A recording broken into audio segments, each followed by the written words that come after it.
Okay. Good evening, everyone, and welcome to class or office hour 4, module 5 on anti-money laundering.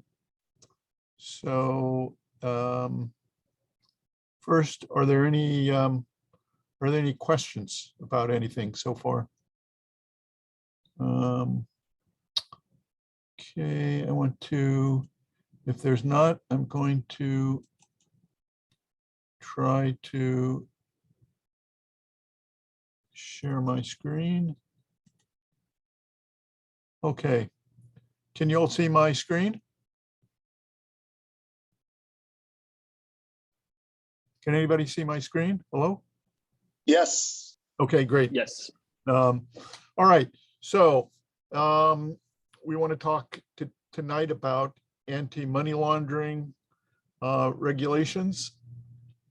So initially, we're going to talk about the international politics of anti-money laundering regulations, identifying the international organizations that are involved in developing and implementing the international standards. And then we're going to talk about the life cycle of money laundering, the substantive components.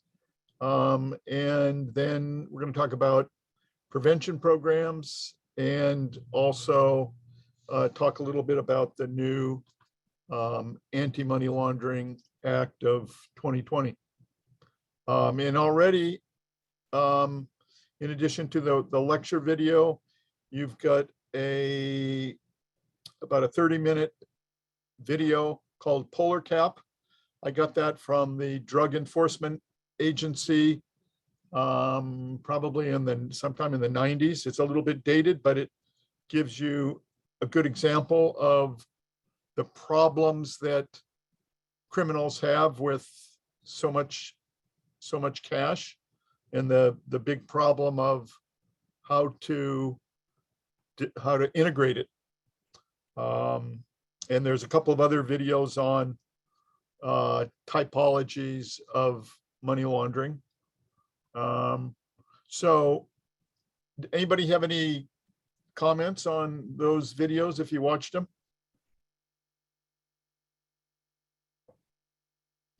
No?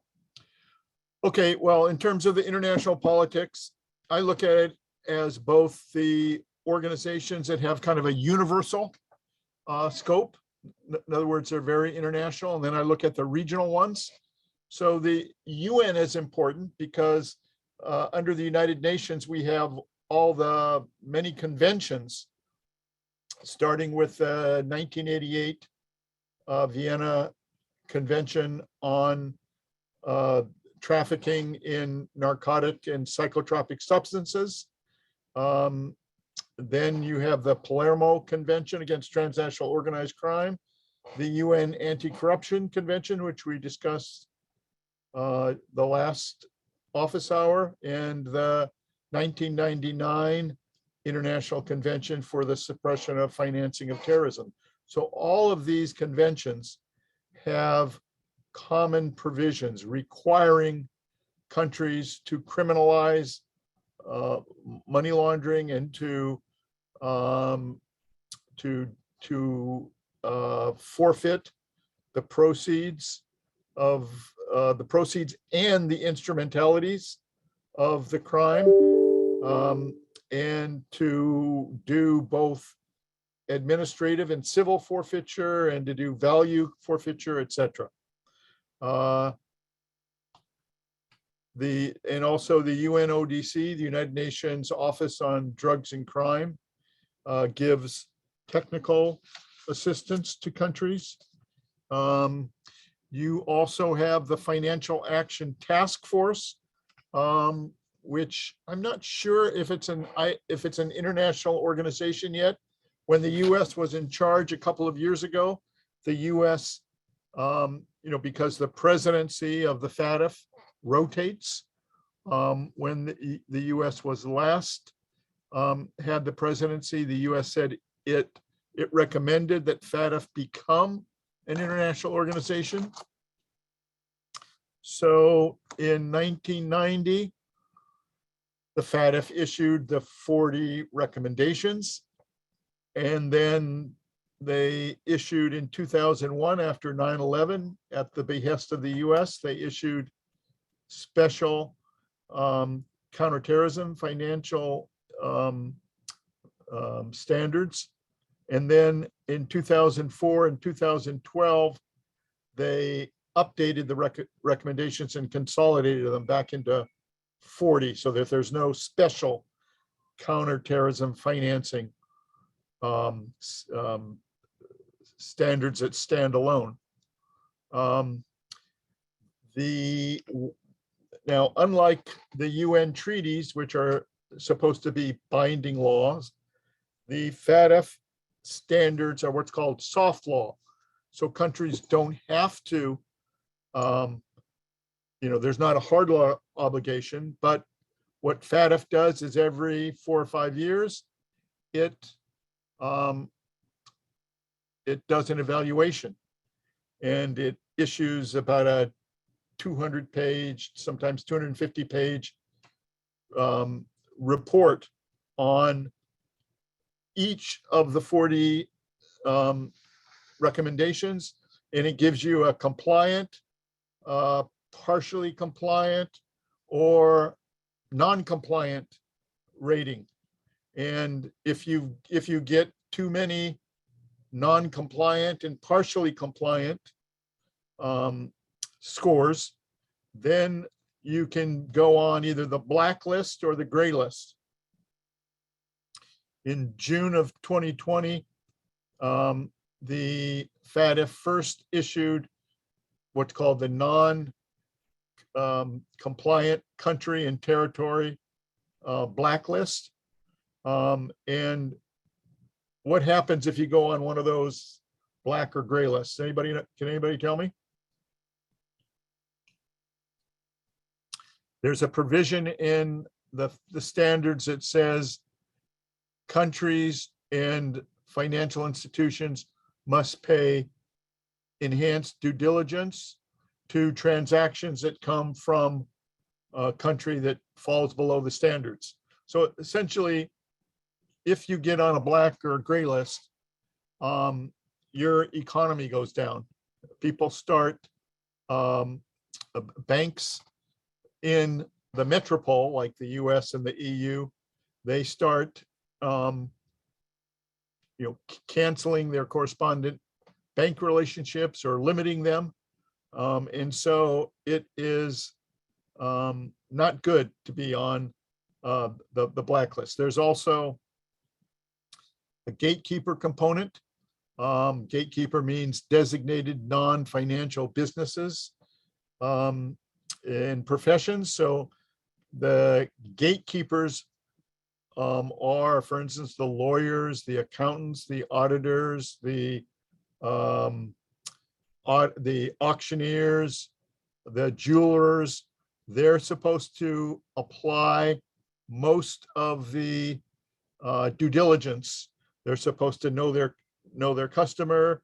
They're supposed to do customer due diligence. They're supposed to make suspicious activity reports and so forth. Although FATF says you can only implement and enforce these insofar as your constitution and legal system allows.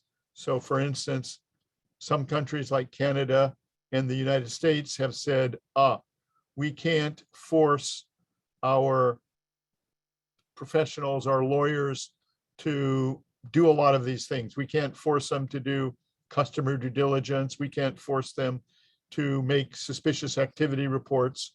But in the rest of the world, well, I shouldn't say the rest of the world, in the EU and in other countries, lawyers have to have customer due diligence.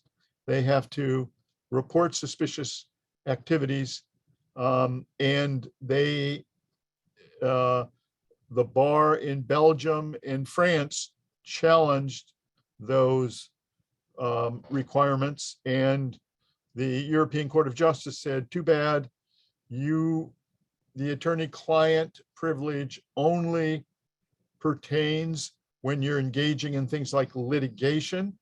But when you are forming companies and when you're doing real estate transactions, you are essentially acting like a financial institution, and therefore you've got to comply. In Canada, the Canadian bar succeeded. They brought the Canadian government to court, and they succeeded in twice getting decisions that said making lawyers do suspicious activity reports deprives the clients of the attorney-client relationship upon which the democracy is based, and therefore they said it's unconstitutional. Although, at least in Canada, the bar subjects lawyers to audits on know your customer and customer due diligence. So the World Bank Group also is in the anti-money laundering business because they do surveillance and they do assessments on their members, because basically their members are supposed to have sound financial institutions and sound financial framework. And so the IMF World Bank regularly does an assessment, and it often it in part uses the FATF standards in doing those assessments. The IMF World Bank also gives technical assistance, so it has produced manuals on different types of financial intelligence units that you can set up, and it will, send a person to help with regulations and with the framework. It also produces books on things like how a central bank should regulate and supervise for anti-money laundering standards its regulated community. So it also has published manuals on money service businesses, especially in places like Afghanistan and Pakistan. Then there is the Egmont Group, which is the group of FIUs, financial intelligence units. So they have their secretariat in Toronto. They have about 6 or 7 different working groups on everything from cyber issues to how to conduct international investigations. They meet regularly. They also have exchange of suspicious activity reports, and they give rewards to the FIUs that have performed well. It's a way to try to get developing countries to step up to the plate and to have better capacity. There's also the Basel Committee on Banking Supervision, which promulgates soft law recommendations for banks. Then there are also a number of regional organizations. So for instance, there are probably about 13 or so Financial Action Task Force style regional bodies so for instance, there's one for the Caribbean. It's called Caribbean FATF. So for instance, once I was a consultant and I went to one of their meetings and I did a study on citizenship by investment programs, what some of the money laundering issues were. Another time I went to a meeting of the Asian Pacific Group on money laundering, and I gave some training to some of the public sector that was there. So they also do some of the mutual evaluations. So one of the things that FATF does is typologies, and in the regional FATFs do typology. So they'll do a typology on trade-based money laundering, or a typology on money laundering with respect to lawyers, or money laundering with respect to virtual assets. And why do they do that? Anybody want to guess? It has to do with the balloon effect, the fact that money launderers constantly change their modus operandi. And so the FATF has to constantly keep up with the different methodologies that money launderers use. So also, as a result of these mutual evaluations, countries often have, maybe 40 or 50 recommendations that they've got to do. Amend their anti-money laundering regs, do a better job of auditing their regulated community.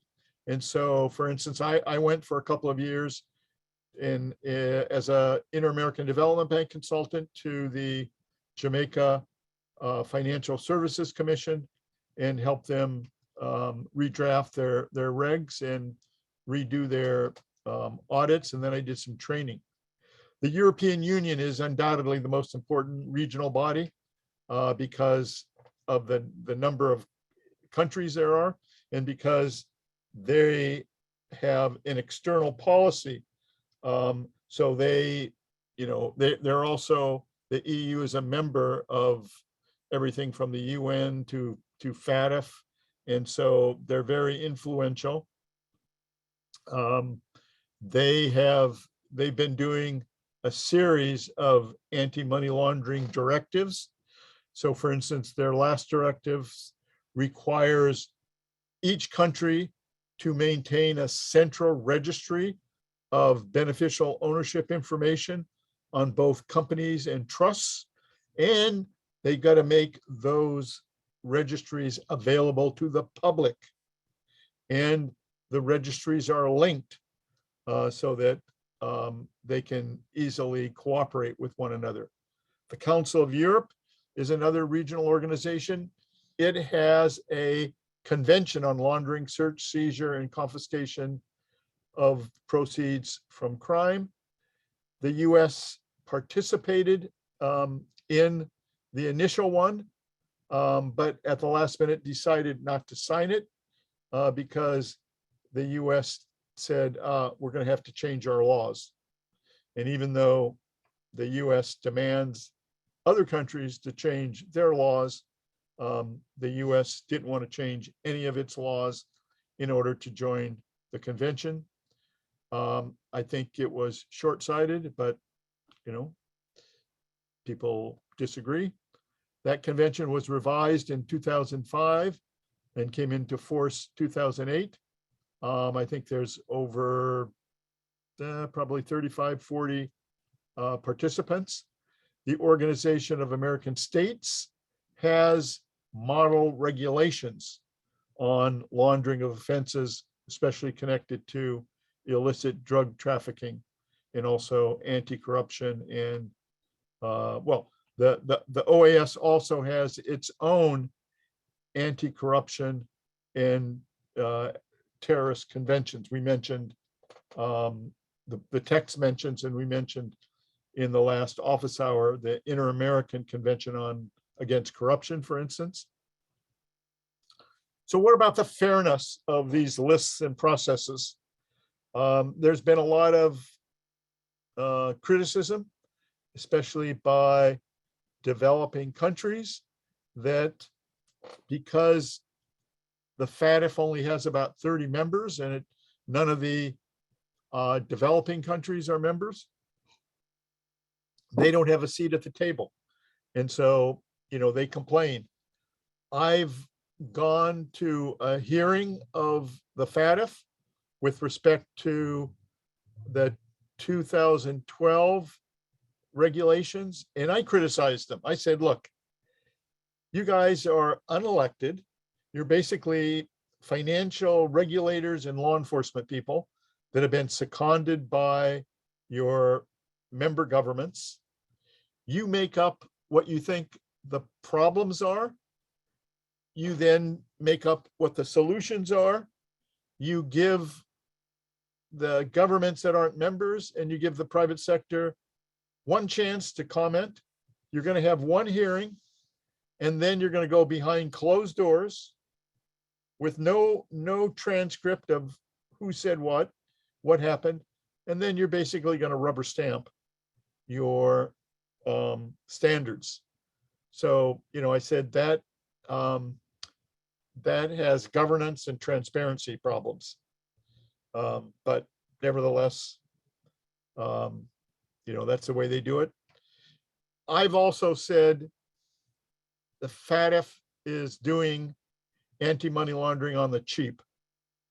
The fact that it's not a universal anti-money laundering institution with most of the world participating means that, and because these aren't hard law, they're only soft law, means that their integrity and their legitimacy is lost, because countries like the US, they never end up on any of these gray lists or blacklists.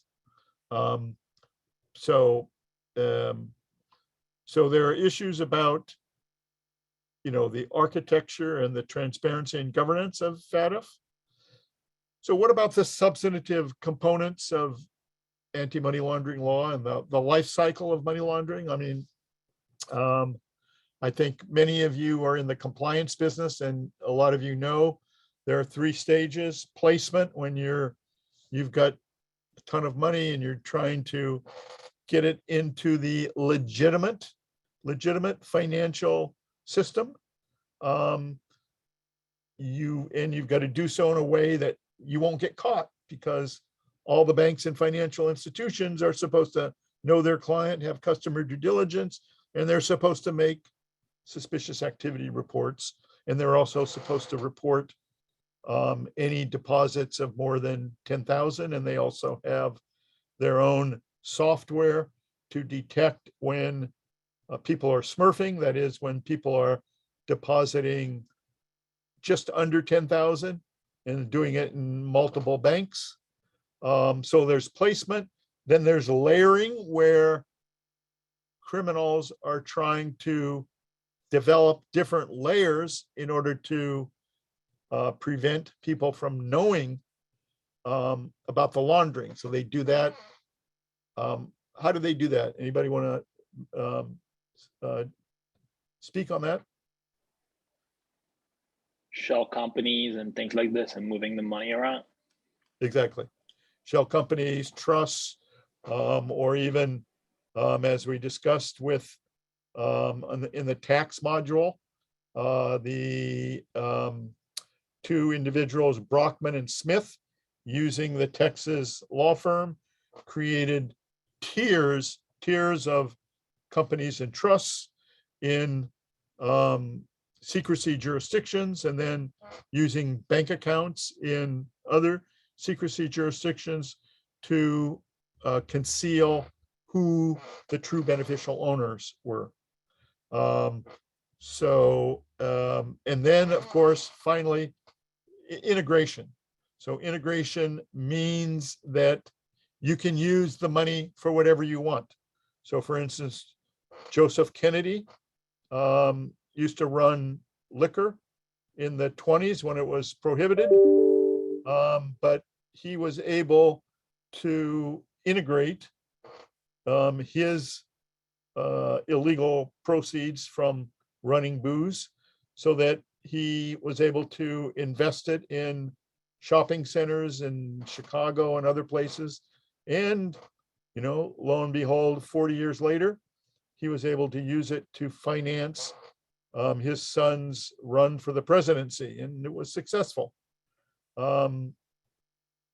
So we see that, Colombian organized crime, they do the same thing. They use it to buy soccer teams, to buy television stations, etc. So that's when it's truly reached integration. So methods and typologies, I don't think we need to spend any more time on that. So in order to, prevent money laundering, governments have what I call privatized the business. They say, we want banks and financial institutions and gatekeepers to know their customer, do their customer due diligence, and report suspicious activities, and not to tip off. So once you make a suspicious activity report, you can't tell your client that you've done that. I mean, what normally happens is after so many suspicious activity reports, the bank closes a person's account, and they don't tell them why. They just say, we're closing your account in 30 days, and you can tell us how you want to send the money. And when you try to find out, they don't tell you because they're not allowed to. So all of the standards, I shouldn't say all the standards, the FATF standards require overriding bank secrecy, or whatever you want to call it, financial confidentiality, in order to make the private sector implement the AML due diligence, and also to cooperate internationally.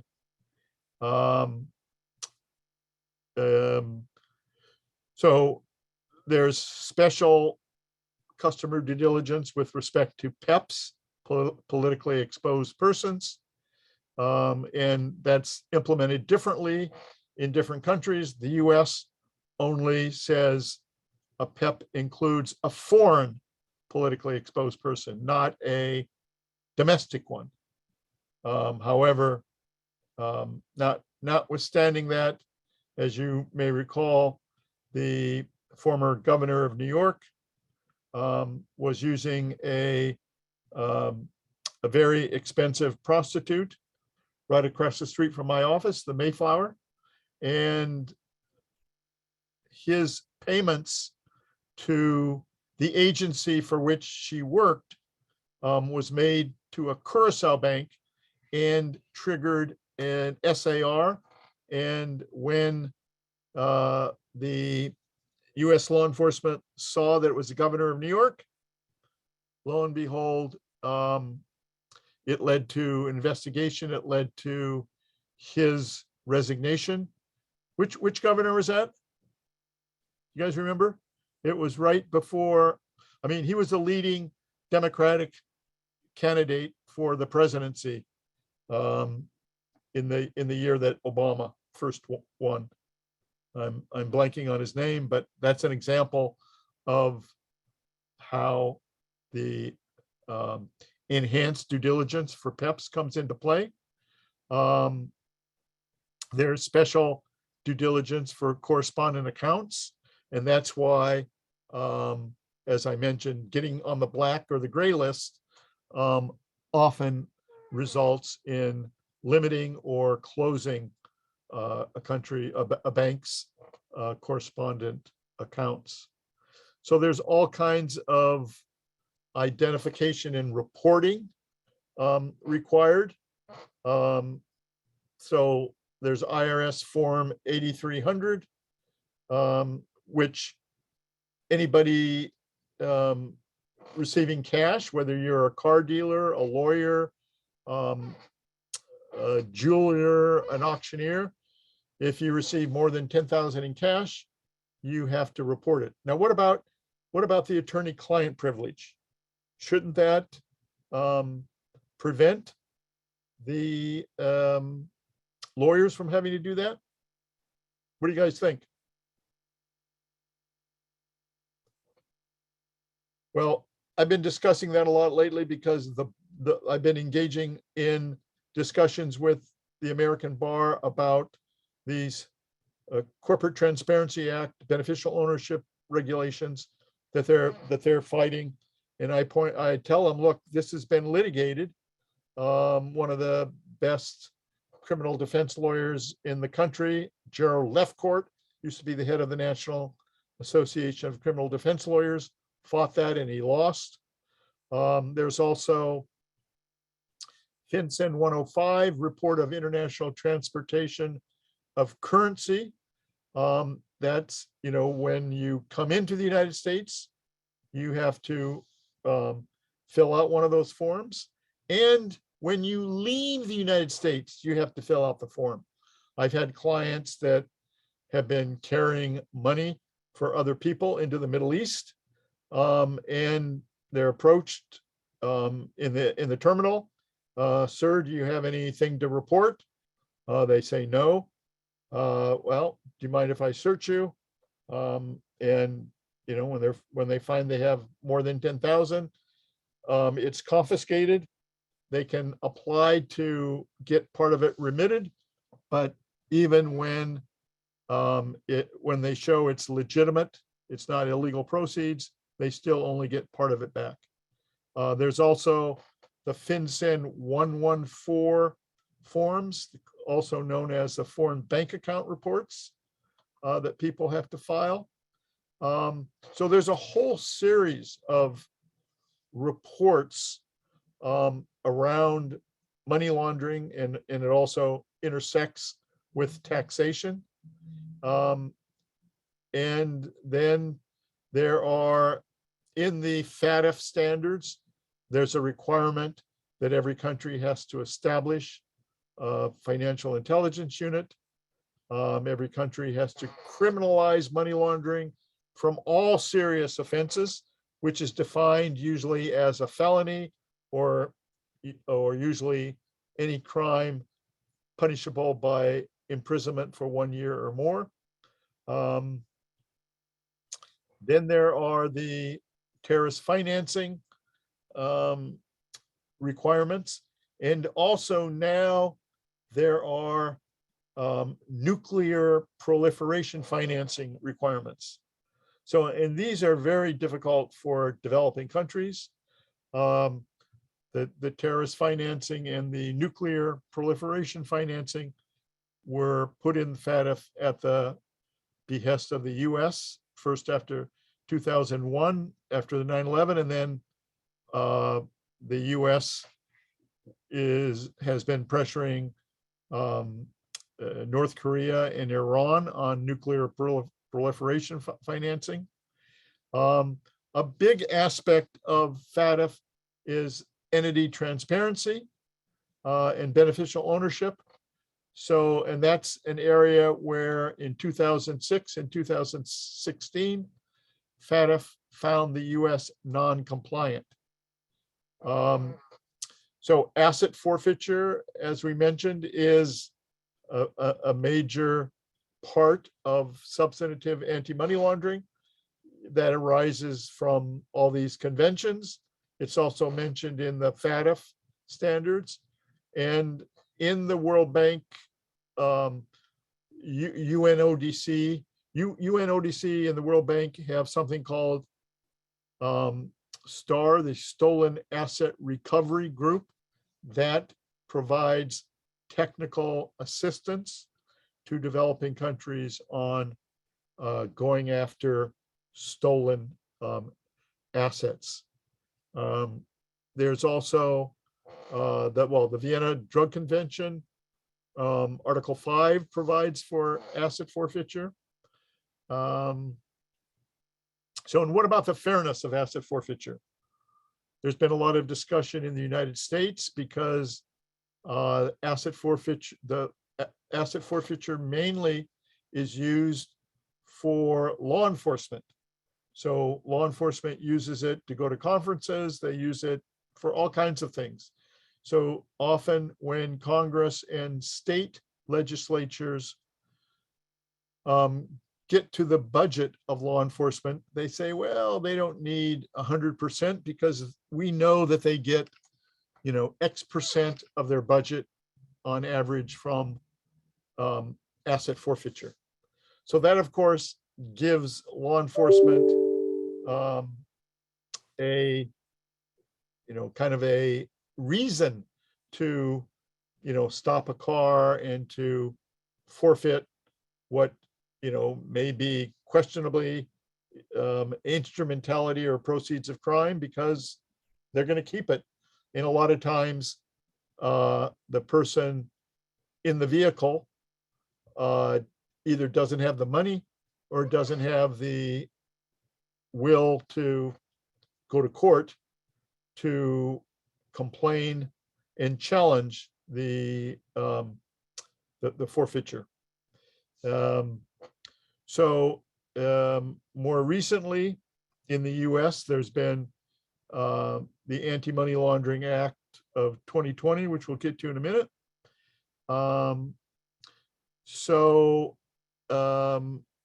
Then there's different aspects of terrorist financing enforcement, including special provisions that apply to nonprofit organizations. I've had as a client, an Islamic group that gives humanitarian assistance to refugees in places like Palestine and Syria.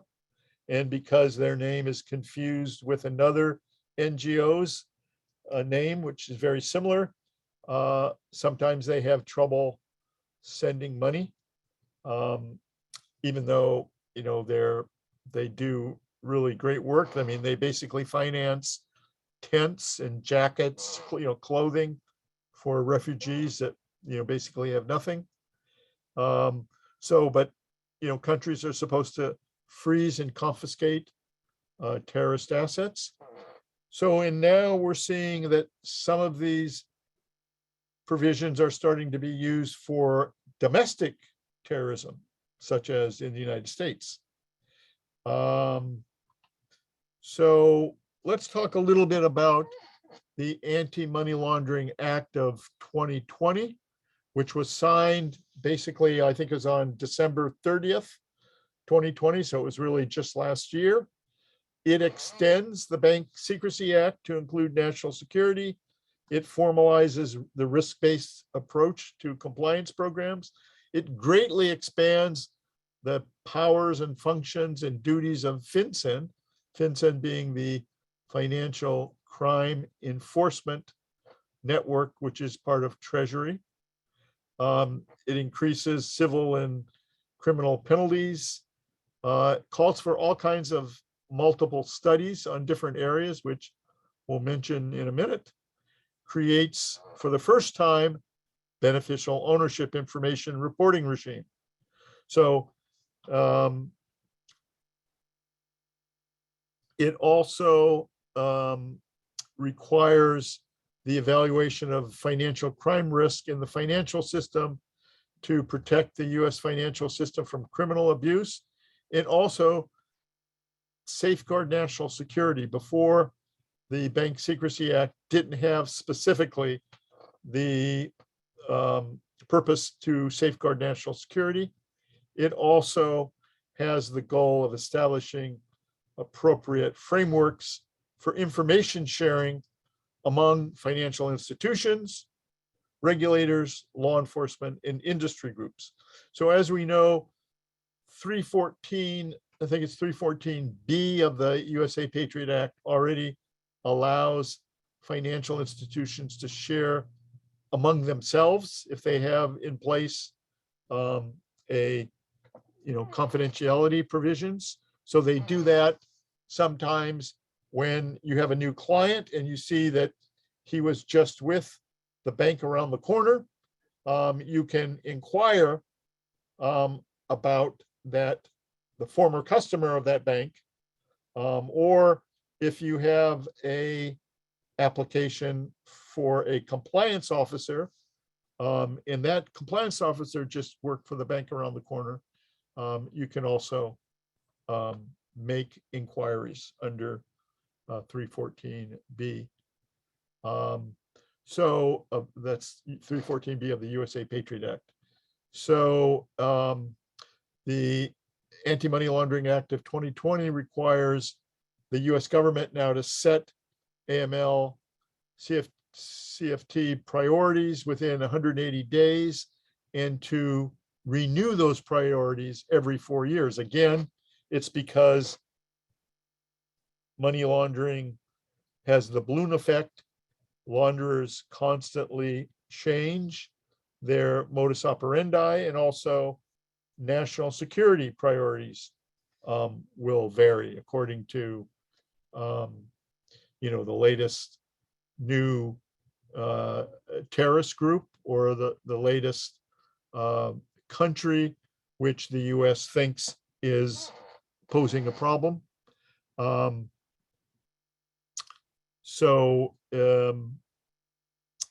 And financial institutions have to then incorporate the priorities of the government. And so both the government and the financial institutions have to use this risk-based approach. And the financial institutions have to be guided by the Treasury's risk-based approach. So the Treasury sets forth what it thinks are the biggest money laundering risk, whether it be from drug trafficking, human smuggling, terrorism. Now recently, about 6 weeks ago, Treasury issued guidance telling financial institutions to beware of laundering related to environmental crimes like deforestation and illegal logging, which we're going to be talking about when we get to the chapter on international environmental enforcement, and also wildlife trafficking. Also, there are new priorities set forth in the Act: art and antiquities. So now a person engaged in the trade of antiquities, including an advisor, consultant, or other person who engages as a business in the solicitation or sale of antiquities, is now going to be subject to law. I mean, it's going to be subject to anti-money laundering requirements. And now one of the studies is that Treasury and law enforcement must study the risks posed by the art market, because there have been reports about how Russians that were on the sanction list have been using antiquities and art to circumvent the sanctions. And because art and antiquity dealers don't have customer due diligence, it's a gap. So the Justice Department has gone after Hobby Lobby for importing thousands of cuneiform tablets and other antiquities looted from Iraq. And the Hobby Lobby had to forfeit goods and to pay a $3 million fine. There have been a number of cases involving laundering of antiquities. So there are also priorities in the new law dealing with crypto assets, requiring Treasury now to more robustly go after crypto assets, require virtual asset providers that qualify as money transmitters to register, and to issue regs on unhosted wallets. And then kleptocrats, we just talked about anti-corruption in the last module. So there's a big part of the new act that deals with kleptocracy. There's now a Kleptocracy Recovery Rewards Act that allows an individual to collect $5 million by identifying funds in the United States or property in the United States that are the proceeds of corruption. So that could be, for instance, I know a woman who is a forensic investigator that we use from time to time. She's Nicaraguan. She's not real happy about the corruption in Nicaragua right now. So if she were to, because she's a forensic investigator, uncover kleptocratic assets of Nicaragua or anybody else, any other foreign government or leader or political official, she could now get a reward for identifying that property, and how does that happen? I mean, there could be articles in the newspaper, there could be a disgruntled partner or a political or business rival, a civil servant, an investigative journalist, a joint venture partner, any of those people, they could get somehow disgruntled and squeal. There's also new provisions increasing the ability of Treasury and the Justice Department to issue subpoenas on foreign banks with US correspondent accounts. And even if the information has nothing to do with a correspondent account, the US can demand that through the subpoena that the foreign bank turn over those records. And if they don't, the US can close their correspondent account. So it's, extraterritorial, but it is meant to be that way. So there's the Corporate Transparency Act, which for the first time requires people who form companies to declare the beneficial owner. And that applies both to the companies that are investing and also the people that are filing the report. So if somebody calls me and wants to form a company, whether it's a foreign individual or a US individual, and then I tell my associate, okay, go form this company, and my associate calls CT Corporation in Delaware, all of these people, myself, my client, the associate, and CT company are going to have the responsibility of reporting the beneficial ownership, which is defined as someone who owns or controls 25% of the equity interests of the reporting entity and receives substantial economic benefits. It's a complicated statute. The FinCEN in December issued proposed regulations, and comments are due on February the 7th. So right now, there's a ton of people that are looking at these regs and making comments. There's a lot of exemptions.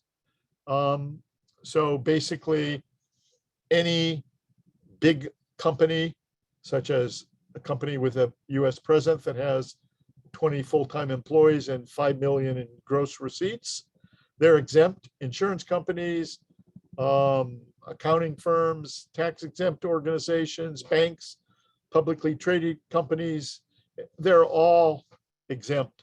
And that's partly because this was meant to deal with shell companies. And also, Congress tried since 2008 to, there's something in the chat that I didn't, okay. Yeah, Elliot Spitzer. Thank you, Donald. Donald Adair mentioned Elliot Spitzer was the former governor of New York, and also Patrick Scheiner.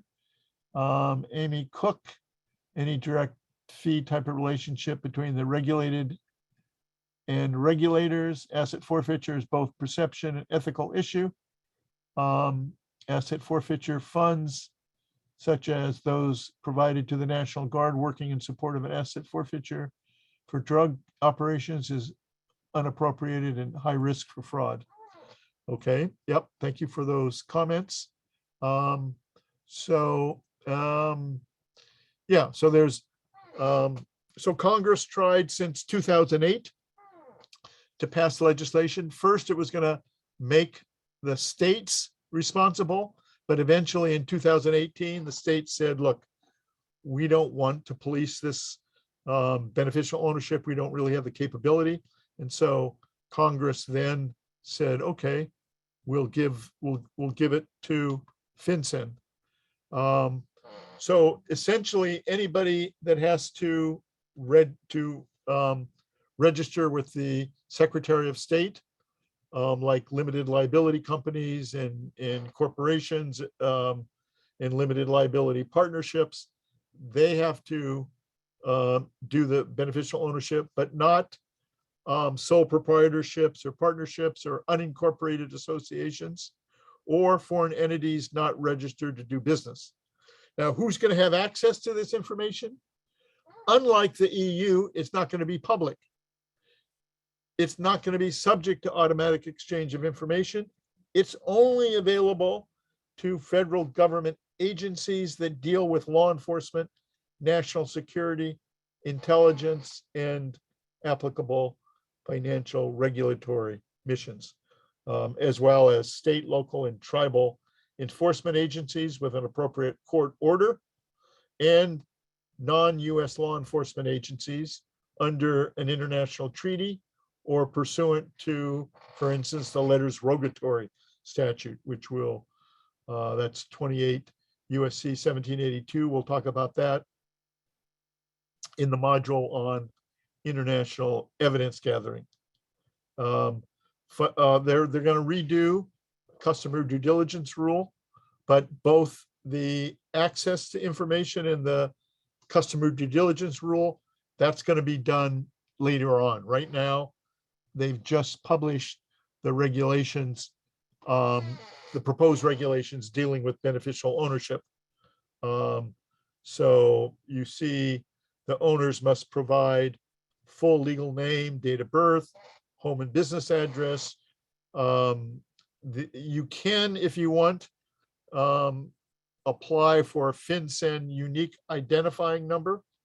And existing companies are going to have 2 years from the date of the date that the act goes into force, which probably won't be until 2023.